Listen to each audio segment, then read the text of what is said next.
Happy to yield 3 minutes to the gentleman from Texas, Mr. Paul. Gentleman from Texas is recognized for 3 minutes. I thank the gentleman for yielding. I ask unanimous consent to revise and extend my remarks. Without objection, the gentleman is recognized. Madam Chairman, we're here today to try to prevent the national debt from going up another $1.2 trillion.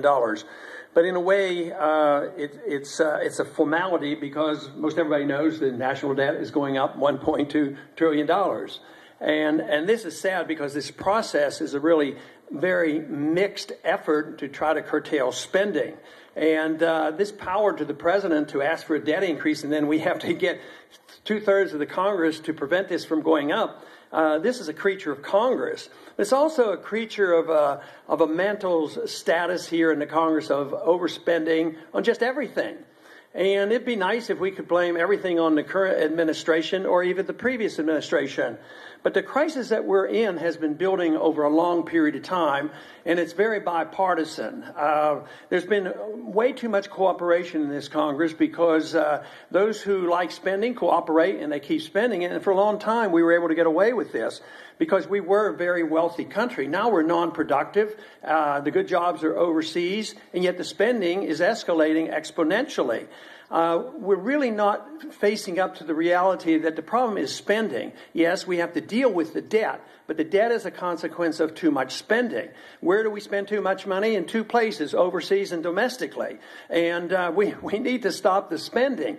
You know, it's really, in my mind, it started about 40 years ago when there was a guarantee that you don't have to worry about debt because we always had somebody there to buy the debt. If we'd have had a market rate of interest where you didn't have the Federal Reserve buying the debt, interest rates would go up and would force us to live within our means. As long as you have a Federal Reserve there with no linkage to anything of soundness since 1971, the Congress has been reckless and the deficits had continued to grow.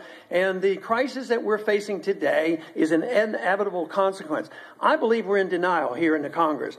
If we had the vaguest idea of how serious this crisis is financially, not only for us but for the world, we'd cut spending. Because you can't solve the problem of debt by accumulating more debt. It's just impossible to do this. And one other thing that I think we fail to do on both sides of the aisle is really cut spending overseas. It is considered that if you spend more money overseas, you have more defense, and there's no truth to that. Just spending over $1 trillion a year overseas doesn't necessarily give you more defense, and yet nobody's willing to cut. Some of these automatic cuts that are supposed to be in line, they come out of the super committee, everybody's squirming already. How are we going to prevent these cuts? And this pretense that we might cut $1 trillion over the next 10 years is total pretense. We're in total denial that it's cutting something. There's a proposed increase baseline budgeting of $10 trillion, and we're going to cut $1 trillion over 10 years. That's $100 billion a year. Our national debt is going up $100 billion a month.